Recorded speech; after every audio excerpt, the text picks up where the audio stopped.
think that I want to add one more aspect of probably a profound learning for Alex with his experience was that laughter is the best medicine, unless, of course, you're treating diarrhea. So I want to share a little bit with you today about new perspectives for me, changing perspectives. As I got interested in design and innovation, that was catalyzed early on when I made a catastrophic medical error on a 7-year-old child pre-op early in my career. I was working in a small 35-bed hospital, and that's if you counted the sofas in the waiting room, things like that. It was 35 beds. Very small hospital, and we had about 42 patients that night. We had some in the hallway, and I was preparing to leave from a night shift. We had a 19-year-old LPN working with me that night, and I heard the intercom come on, and it was our surgeon. I'd worked with him long enough to know that his voice was ominous. He said, "Laura, I don't know what you gave this little girl down here, this 7-year-old child, but Laura, we're losing her. She's not breathing. What did you do?" Everybody that takes care of patients just lives in horror or fear of that moment that you're going to get that page, you're going to get that call, that you made some mistake, and it came so early for me. So I went over to the intercom, and I went over. I couldn't believe what I heard. Felt like I was going to throw up, pass out. Went over to the medication area and looked down and realized immediately that I'd given her 10 times the overdose of scopolamine. Now, for those of you that know scopolamine, that's seizures, coma, and death. And so I began to understand that this child's life was hanging in the balance. Never prayed harder in my life, and by the grace of God, by whatever forces of the universe, that child survived my care that night, but boy, just barely. And I thought, how in the world could this happen? Because I grew up passionate. I knew what I wanted to do. I was one of those kids that loved recess, not for the reasons that the other kids love recess. I loved recess because there was a higher chance of injury. And then I could sort of swoop in and, care for the person and, bandages and things like that. And so recess for me was just, this was my time. So I'm thinking, how does this happen that I almost killed a child this early in my career when I was born to do this? And I understood then later when I started tracking that the fact that when that medication order had arrived in my hands, it had been hand transcribed 6 times before I'd gotten to it. Hand transcribed 6 times, really? When it can be death by decimal point? This is the design of our system, and I realized there was no design. It lacked design. It was that somebody said, oh, we ought to have a Cardex. Okay, well, great, well, then we ought to have a medication administration record. Well, let's break that out by shift and have 2 or 3 of these. And by that time, you realize that there wasn't any possible way. This was an accident waiting to happen. I don't care if Florence Nightingale was on that night.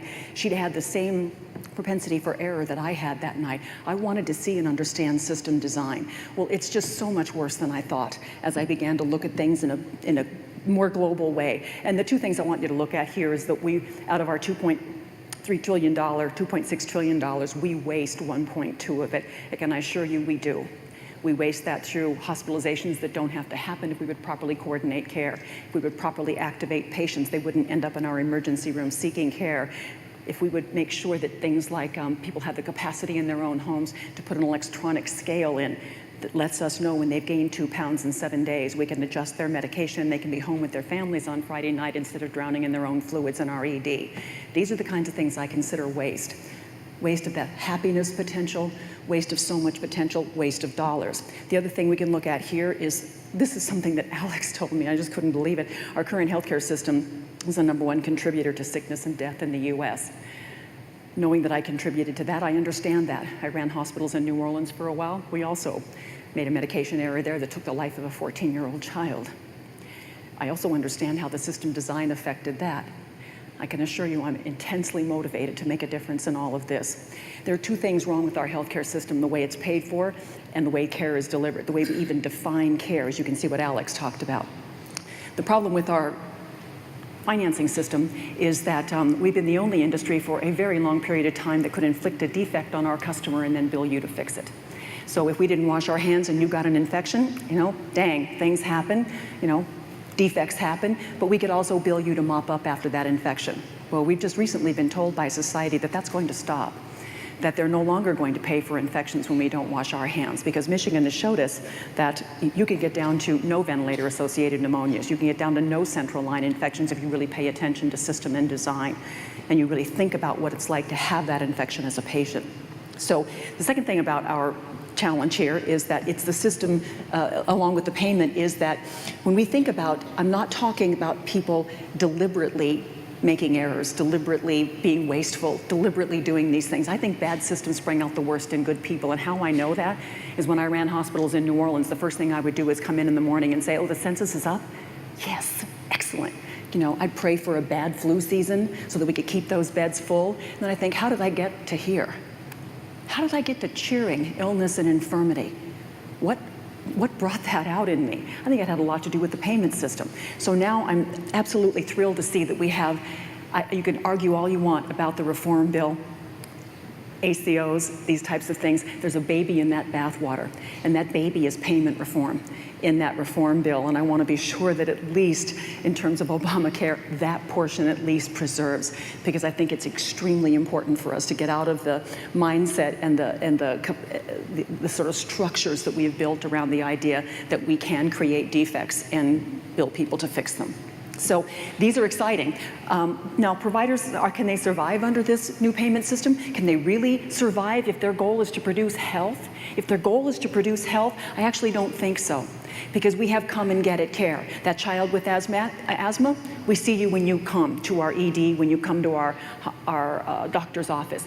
We need to be thinking about, are we connecting with your school? Are we connecting with the Boys and Girls Clubs? Do we have Asthmopolis so that we can begin to understand where in our communities we're seeing triggers for asthma, because we're crowdsourcing that data that's coming to us? I don't see how we're going to succeed under new payment systems if we don't understand how to engage the community and how to understand that it isn't about engaging people in the healthcare system, it's about engaging in their lives. When you think about this as our foundation for information sharing still across the country, you try to understand how that group of patients is doing. It'll take a graduate student about $3 million in a couple of years to understand our performance. And it's really easy for us not to have the truth told about our performance, including to ourselves, when that's the system. This is what happens when we try to share information across boundaries. This is sticky notes, this is faxes, this is the garbled voicemail that was left, this is the thing that was supposed to be mailed but wasn't mailed, because we don't have this inability to share information. The other thing that's causing a barrier there, no good deed goes unpunished, ACOs. I sent a chill down my spine when I first saw that somebody sent out a message over the wire saying, we get this ACO thing. We are forming a private health information exchange within our ACO so that we can keep the data. The data is power. And I'm thinking, my God, you so missed the point. You so missed the point. The idea of an ACO is to be able to provide that information, that data for that patient, no matter where they need that care. If they have their car accident outside of your ACO, we need the information over there. There's been so much talk about getting patients permission to share information across boundaries electronically. I'm thinking if you're planning on hoarding it, you better get permission from the patients, because that's really what puts them in danger, not the sharing, it's the hoarding of information. So when we look at that, there's brand new barriers there that weren't there the first time when I developed this slide.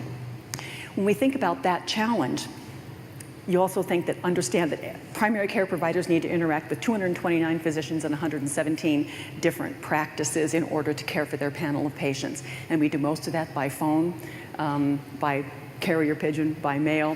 We really have to understand how to build out this foundation for communication.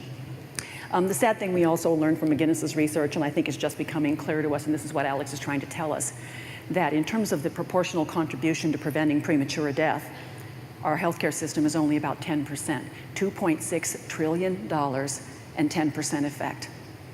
We really have to understand, how are we going to affect the behavior? Look at that piece of the pie that's behavioral.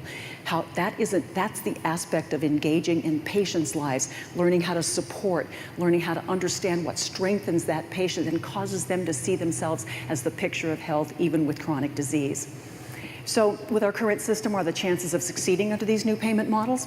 When we think we need to activate the community, we need to understand what health really looks like. I'm pretty sure that this is how most of us are feeling about now. How can we possibly move these metrics? How can we possibly get people to health when all we know is how to treat disease and come and get it care? So I want to talk a little bit about, this is my son, Ben, and I just love that kid so much. We're happy in this picture because there are two things we don't know. The first thing that we don't know is that this was taken last fall. The Patriots are going to go on and they're going to be in the Super Bowl, only to lose in the Super Bowl. So this was sort of a pre-Super Bowl lost picture. The other thing that we don't know is that there's a cancer growing in my right breast.